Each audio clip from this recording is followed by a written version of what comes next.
दोस्तों साथियों नमस्कार। द पाठशाला ऑनलाइन में आपका स्वागत है। आज फिर हम एक नई कहानी के साथ आपसे जुड़े हैं। आज की हमारी कहानी है मुंशी प्रेमचंद द्वारा रचित क्षमा, जो स्पेन की पृष्ठभूमि पर आधारित है। का मुख्य उद्देश्य धार्मिक कट्टरता, प्रतिशोध और जातीय घृणा की भावना का खंडन करना है। इसके माध्यम से प्रेमचंद ने यह संदेश दिया है कि मानवता, दया और सच्चे हृदय से की गई क्षमा ही सबसे बड़ा धर्म है। कहानी के माध्यम से प्रेमचंद ने स्पष्ट किया है कि कोई भी धर्म तलवार या हिंसा से नहीं बल्कि प्रेम और भाईचारे से फैलता है। कट्टरता हमेशा मानवता को नुकसान पहुंचाती है। जब दाऊद ईसाई युवक अपने दुश्मन मुस्लिम शेख हसन के सामने आता है तो शेख उसे मारने के बजाय माफ़ कर देता है। इस क्षमा ने दाऊद के हृदय को पूरी तरह से बदल दिया और उसके मन से मुसलमानों के प्रति नफरत को मिटा दिया। यह प्रेमचंद की एक आदर्शवादी कहानी है, जहां क्षमा कायरता नहीं बल्कि सबसे बड़ी शक्ति है, जो एक कट्टर दुश्मन को भी मित्र बना सकती है। यह कहानी आज के संदर्भ में भी उतनी ही प्रासंगिक है, जब लगातार धर्म के नाम पर एक दूसरे के प्रति जान के दुश्मन व्यक्ति हो रहे हैं। तो यह कहानी हमें याद दिलाती है कि कैसे हम आपसी भाईचारे के साथ एक साथ रह सकते हैं। कहानी शुरू होती है। मुसलमानों को स्पेन देश पर राज्य करते हुए कई शताब्दियां बीत चुकी थी। कलीसियाओं की जगह मस्जिदें बनती जाती थी। घंटों की जगह अजान की आवाज़ें सुनाई देती थी। गरनाता और अलहमरा में वे समय की नस्वर गति पर हंसने वाले प्रासाद बन चुके थे, जिनके खंडहर अब तक देखने वालों को अपने पूर्व ऐश्वर्य की झलक दिखाते हैं। ईसाइयों के गण्यमान्य स्त्री और पुरुष मसीही की शरण छोड़कर इस्लामी भ्रातृत्व में शामिल होते जाते थे, और आज तक इतिहासकारों को यह आश्चर्य है कि ईसाइयों का निशान वहां क्यों कर बाकी रहा। जो ईसाई नेता अब तक मुसलमानों के सामने सिर न झुकाते थे और अपने देश में स्वराज्य स्थापित करने का स्वप्न देख रहे थे, उनमें एक सौदागर दाऊद भी था। दाऊद विद्वान और साहसी था। वह अपने इलाके में इस्लाम को कदम न जमाने देता था। दीन और निर्धन ईसाई विद्रोही देश के अन्य प्रांतों से आकर उनके शरणागत होते थे और वह बड़ी उदारता से उनका पालन पोषण करता था। मुसलमान दाऊद से सशंक रहते थे। वे धर्म बल से उस पर विजय न पाकर उसे शस्त्र बल से परास्त करना चाहते थे, पर दाऊद कभी उनका सामना न करता। हाँ, जहाँ कहीं ईसाइयों के मुसलमान होने की खबर पाता, वहाँ हवा की तरह पहुँच जाता और तर्क या विनय से उन्हें अपने धर्म पर अचल रहने की प्रेरणा देता। अंत में मुसलमानों ने चारों तरफ से घेर कर उसे गिरफ्तार करने की तैयारी की। सेनाओं ने उसके इलाके को घेर लिया। दाऊद को प्राण रक्षा के लिए अपने संबंधियों के साथ भागना पड़ा। वह घर से गरनाता में आया, जहाँ उन दिनों इस्लामी राजधानी थी। वहां सबसे अलग रहकर वह अच्छे दिनों की प्रतीक्षा में जीवन व्यतीत करने लगा। मुसलमानों के गुप्तचर उसका पता लगाने के लिए बहुत सिर मारते थे। उसे पकड़ लाने के लिए बड़े बड़े इनामों की विज्ञप्ति निकाली जाती थी, पर दाऊद की टोह न मिलती थी। एक दिन एकांतवास से उकताकर दाऊद गरनाता के एक बाग में सैर करने चला गया। संध्या हो गई थी। मुसलमान नीची आबाएं पहने, बड़े बड़े अमामे सिर पर बांधे, कमर से तलवार लटकाए रवीशों में टहल रहे थे। स्त्रियां सफ़ेद बुरखे ओढ़े, जरी की जूतियां पहने बेंचों और कुर्सियों पर बैठी हुई थी। दाऊद सबसे अलग हरी हरी घास पर लेटा हुआ सोच रहा था कि वह दिन कब आएगा जब हमारी जन्मभूमि इन अत्याचारियों के पंजों से छूटेगी। वह अतीत काल की कल्पना कर रहा था, जब ईसाई स्त्री और पुरुष इन रवीशों में टहलते होंगे, जब वह स्थान ईसाइयों के परस्पर वाग विलास से गुलजार होगा। सहसा एक मुसलमान युवक आकर दाऊद के पास बैठ गया। वह इसे सिर से पांव तक अपमान सूचक दृष्टि से देखकर बोला, क्या अभी तक तुम्हारा हृदय इस्लाम की ज्योति से प्रकाशित नहीं हुआ? दाऊद ने गंभीर भाव से कहा, इस्लाम की ज्योति पर्वत श्रृंगों को प्रकाशित कर सकती है, अंधेरी घाटियों में उसका प्रवेश नहीं हो सकता। उस मुसलमान अरब का नाम जमाल था। यह आक्षेप सुनकर सीधे स्वर में बोला, इससे तुम्हारा क्या मतलब है? दाऊद, इससे मेरा मतलब यही है कि ईसाइयों में जो लोग उच्च श्रेणी के हैं वे जागीरों और राज्य अधिकारियों के लोभ तथा राजदंड के भय से इस्लाम की शरण में आ सकते हैं, पर दुर्बल और दीन ईसाइयों के लिए इस्लाम में वह आसमान की बादशाहत कहाँ है जो हजरत मसीह के दामन में उन्हें नसीब होगी। इस्लाम का प्रचार तलवार के बल से हुआ है, सेवा के बल से नहीं। जमाल अपने धर्म का अपमान सुनकर तिलमिला उठा, गर्म होकर बोला, यह सर्वथा मिथ्या है। इस्लाम की शक्ति उसका आंतरिक भ्रातृत्व और साम्य है, तलवार नहीं। दाऊद, इस्लाम ने धर्म के नाम पर जितना रक्त बहाया है उसमें सारी मस्जिदें डूब जाएंगी। जमाल, तलवार ने सदा सत्य की रक्षा की है। दाऊद ने अविचलित भाव से कहा, जिसको तलवार का आश्रय लेना पड़े वह सत्य ही नहीं। जमाल जातीय गर्व से उन्मत्त होकर बोला, जब तक मिथ्या के भक्त रहेंगे तब तक तलवार की जरूरत भी रहेगी। दाऊद, तलवार का मुंह ताकने वाला सत्य ही मिथ्या है। अरब ने तलवार के कब्जे पर हाथ रखकर कहा, खुदा की कसम, अगर तुम निहत्थे न होते तो तुम्हें इस्लाम की तौहीन करने का मजा चखा देता। दाऊद ने अपनी छाती में छिपाई हुई कटार निकाल कर कहा, नहीं, मैं निहत्था नहीं हूँ। मुसलमानों पर जिस दिन इतना विश्वास करूँगा उस दिन ईसाई न रहूँगा। तुम अपने दिल के अरमान निकाल लो। दोनों ने तलवारें खींच ली, एक दूसरे पर टूट पड़े। अरब की भारी तलवार ईसाई की हल्की कटार के सामने शिथिल हो गई। एक सर्प की भांति फन से चोट करती थी, दूसरी नागिन की भांति उड़ती थी, लहरों की भांति लपकती थी, दूसरी जल की मछलियों की भांति चमकती थी। दोनों योद्धाओं में कुछ देर तक चोटें होती रही। सहसा एक बार नागिन उछलकर अरब के अस्तबल में जा पहुंची। वह भूमि पर गिर पड़ा। जमाल के गिरते ही चारों तरफ से लोग दौड़ पड़े। वे दाऊद को घेरने की चेष्टा करने लगे। दाऊद ने देखा लोग तलवार लिए दौड़े चले आ रहे हैं। प्राण लेकर भागा, पर जिधर जाता था सामने बाग की दीवार रास्ता रोक लेती थी। दीवार ऊंची थी, उसे फांदना मुश्किल था। यह जीवन और मृत्यु का संग्राम था। कहीं शरण की आशा नहीं, कहीं छिपने का स्थान नहीं। उधर अरबों की रक्त पिपासा प्रतिक्षण तीव्र होती जाती थी। यह केवल एक अपराधी को दंड देने की चेष्टा न थी, जातीय अपमान का बदला था। एक विजित ईसाई की यह हिम्मत कि अरब पर हाथ उठाए। ऐसा अनर्थ, जिस तरह पीछा करने वाले कुत्तों के सामने गिलहरी इधर उधर दौड़ती है, किसी वृक्ष पर चढ़ने की बार बार चेष्टा करती है, पर हाथ पांव फूलने के कारण बार बार गिर पड़ती है, वही दशा दाऊद की थी।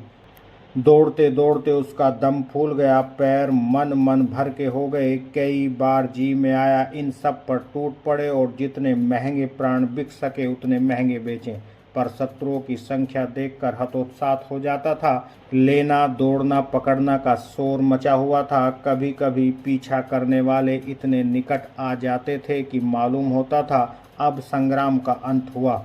वह तलवार पड़ी, पर पैरों की एक ही गति, एक कांवा, एक कन्नी उसे खून की प्यासी तलवार से बार बार बचा लेती थी। दाऊद को अब इस संग्राम में खिलाड़ियों का सा आनंद आने लगा। यह निश्चय था कि उसके प्राण नहीं बच सकते। मुसलमान दया करना नहीं जानते, इसलिए उसे अपने दांव पेंच में मजा आ रहा था। किसी वार से बचकर उसे अब इसकी खुशी न होती थी कि उसके प्राण बच गए, बल्कि इसका आनंद होता था कि उसने कातिल को कैसे जिच किया। सहसा उसे अपनी दाहिनी ओर बाग की दीवार कुछ नीची नजर आई। आह, यह देखते ही उसके पैरों में एक नई शक्ति का संचार हो गया। धमनियों में नया रक्त दौड़ने लगा। वह हिरन की तरह उस तरफ दौड़ा और एक छलांग में बाग के उस पार पहुंच गया। जिंदगी और मौत में सिर्फ एक कदम का फासला था। पीछे मृत्यु थी और आगे जीवन का विस्तृत क्षेत्र। जहाँ तक दृष्टि जाती झाड़ियाँ ही झाड़ियाँ नजर आती थी। जमीन पथरीली थी, कहीं ऊंची कहीं नीची, जगह जगह पत्थर की शिलाएं पड़ी हुई थी। दाऊद एक शिला के नीचे छिपकर बैठ गया। दम भर में पीछा करने वाले भी वहां आ पहुंचे और इधर उधर झाड़ियों में, वृक्षों पर, गड्ढों में, शिलाओं के नीचे तलाश करने लगे। एक अरब उस चट्टान पर आकर खड़ा हो गया जिसके नीचे दाऊद छिपा हुआ था। दाऊद का कलेजा धक धक कर रहा था। अब जान गई। अरब ने जरा नीचे को झांका और प्राणों का अंत हुआ। केवल संयोग पर उसका जीवन निर्भर था। दाऊद ने सांस रोक ली, सन्नाटा खींच लिया। एक निगाह पर उसकी जिंदगी का फैसला था। जिंदगी और मौत में कितना सामीप्य है, मगर अरबों को इतना अवकाश कहाँ था कि वे सावधान होकर शिला के नीचे देखते। वहाँ तो हत्यारे को पकड़ने की जल्दी थी। दाऊद के सिर से बला टल गई। वह इधर उधर ताक झाँक कर आगे बढ़ गए। अंधेरा हो गया। आकाश में तारागण निकल आए और तारों के साथ दाऊद भी शिला के नीचे से निकला। लेकिन देखा उस समय भी चारों तरफ हलचल मची हुई है। शत्रुओं का दल मसाले लिए झाड़ियों में घूम रहा है। नाकों पर भी पहरा है, कहीं निकल भागने का रास्ता नहीं है। दाऊद एक वृक्ष के नीचे खड़ा होकर सोचने लगा कि अब क्यों कर जान बचे। उसे अपनी जान की वैसी परवाह न थी। वह जीवन के सुख दुख सब भोग चुका था। अगर उसे जीवन की लालसा थी तो केवल यही देखने के लिए कि इस संग्राम का अंत क्या होगा। मेरे देशवासी हतोत्साहित हो जाएंगे या अदम्य धैर्य के साथ संग्राम क्षेत्र में अटल रहेंगे। जब रात अधिक बीत गई और शत्रुओं की घातक चेष्टा कुछ कम न होती दिख पड़ी तो दाऊद खुदा का नाम लेकर झाड़ियों से निकला और दबे पांव वृक्षों की आड़ में आदमियों की नज़र बचाता हुआ एक तरफ को चला। वह इन झाड़ियों से निकलकर बस्ती में पहुंच जाना चाहता था। निर्जनता किसी की आड़ नहीं कर सकती। बस्ती का जन बाहुल्य स्वयं आड़ है। कुछ दूर तो दाऊद के मार्ग में कोई बाधा न उपस्थित हुई। वन के वृक्षों ने उसकी रक्षा की, किंतु जब वह असमतल भूमि से निकलकर समतल भूमि पर आया तो एक अरब की निगाह उस पर पड़ गई। उसने ललकारा, दाऊद भागा, कातिल भागा जाता है। यह आवाज़ हवा में एक ही बार गूंजी और क्षण भर में चारों तरफ से अरबों ने उसका पीछा किया। सामने बहुत दूर तक आबादी का नामो निशान न था। बहुत दूर पर एक धुंधला सा दीपक टिमटिमा रहा था। किसी तरह वहां तक पहुंच जाऊं। वह उस दीपक की ओर इतनी तेजी से दौड़ रहा था मानो वहां पहुंचते ही अभय पा जाएगा। आशा उसे उड़ाए लिए जाती थी। अरबों का समूह पीछे छूट गया। मसालों की ज्योति निष्प्रभ हो गई। केवल तारागण उसके साथ दौड़ते चले आते थे। अंत की वह आशा में दीपक के सामने आ पहुंचा। एक छोटा सा फूस का मकान था। एक बूढ़ा अरब जमीन पर बैठा हुआ रेहल पर कुरान रखे उसी दीपक के मंद प्रकाश से पढ़ रहा था। दाऊद आगे न जा सका। उसकी हिम्मत ने जवाब दे दिया। वह वहीं शिथिल होकर गिर पड़ा। रास्ते की थकान घर पहुंचने पर मालूम होती है। अरब ने उठकर कहा, तू कौन है? दाऊद, एक गरीब ईसाई, मुसीबत में फंस गया हूँ। अब आप ही शरण दें तो मेरे प्राण बच सकते हैं। अरब, खुदा पाक तेरी मदद करेंगे। तुम पर क्या मुसीबत पड़ी हुई है? दाऊद, डरता हूँ कहीं कह दूँ तो आप भी मेरे खून के प्यासे न हो जाएं। अरब, अब तू मेरी शरण में आ गया है तो तुझे मुझसे कोई शंका न होनी चाहिए। हम मुसलमान हैं। जिसे एक बार अपनी शरण में ले लेते हैं उसकी जिंदगी भर रक्षा करते हैं। दाऊद, मैंने एक मुसलमान युवक की हत्या कर डाली है। वृद्ध अरब का मुख क्रोध से विकृत हो गया। बोला, उसका नाम दाऊद, उसका नाम जमाल था।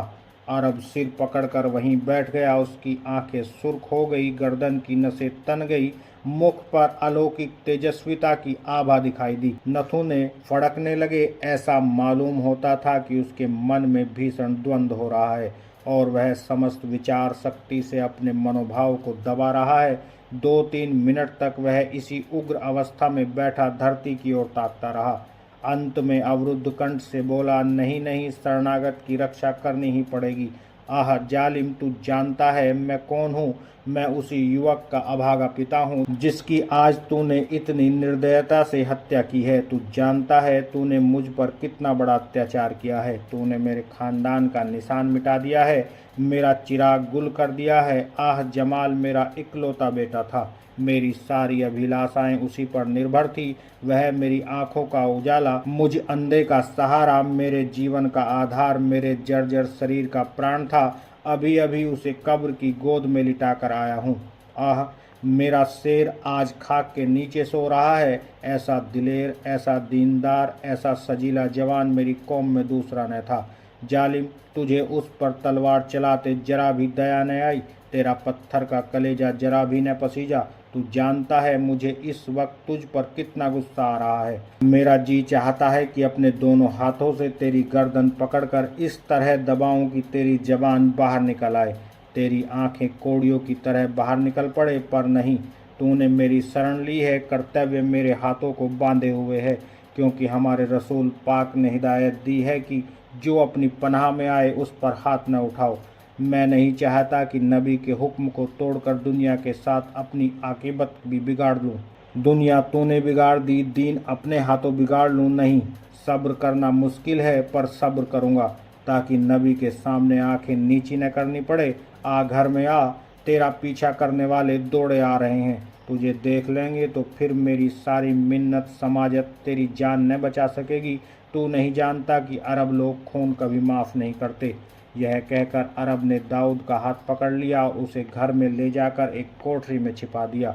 वह घर से बाहर निकला ही था कि अरबों का एक दल द्वार पर आ पहुंचा। एक आदमी ने पूछा, क्यों शेख हसन, तुमने इधर से किसी को भागते देखा है? हाँ देखा है। उसे पकड़ क्यों नहीं लिया? वही तो जमाल का कातिल था। यह जानकर भी मैंने उसे छोड़ दिया। ऐ गजब खुदा का, यह तूने क्या किया? जमाल हिसाब के दिन हमारा दामन पकड़ेगा तो हम क्या जवाब देंगे? तुम कह देना कि तेरे बाप ने तेरे कातिल को माफ़ कर दिया। अरब ने कभी कातिल का खून नहीं माफ़ किया। यह तुम्हारी जिम्मेदारी है, मैं उसे अपने सिर क्यों लूँ? अरबों ने शेख हसन से ज़्यादा हुज्जत न की। कातिल की तलाश में दौड़े शेख हसन फिर चटाई पर बैठकर कुरान पढ़ने लगा, लेकिन उसका मन पढ़ने में लगता था। शत्रु से बदला लेने की प्रवृत्ति अरबों की प्रकृति में बदमूल होती है। खून का बदला खून था, इसके लिए खून की नदियाँ बह जाती थी, कबीलों के कबीले मर मिटते थे, शहर के शहर वीरान हो जाते थे। उस प्रवृत्ति पर विजय पाना शेख हसन को असाध्य सा प्रतीत हो रहा था। बार बार प्यारे पुत्र की सूरत उसकी आंखों के सामने फिरने लगती थी। बार बार उसके मन में प्रबल उत्तेजना होती थी कि चलकर दाऊद के खून से अपने क्रोध की आग बुझाऊं। अरब वीर होते थे, कटना मरना उनके लिए कोई असाधारण बात न थी। मरने वालों के लिए वे आंसुओं की कुछ बूंदें बहाकर फिर अपने काम में प्रवृत्त हो जाते थे। वे मृत व्यक्ति की स्मृति को केवल उसी दशा में जीवित रखते थे जब उसके खून का बदला लेना होता था। अंत को शेख हसन अधीर हो उठा। उसको भय हुआ कि अब मैं अपने ऊपर काबू नहीं रख सकता। उसने तलवार म्यान से निकाल ली और दबे पांव उस कोठरी के द्वार पर जाकर खड़ा हो गया जिसमें दाऊद छिपा हुआ था। तलवार को दामन में छिपाकर उसने धीरे से द्वार खोला। दाऊद टहल रहा था। बूढ़े अरब का रौद्र रूप देखकर दाऊद उसके मनोवेग को ताड़ गया। उसे बूढ़े से सहानुभूति हो गई। उसने सोचा, यह धर्म का दोष नहीं, जाति का दोष नहीं।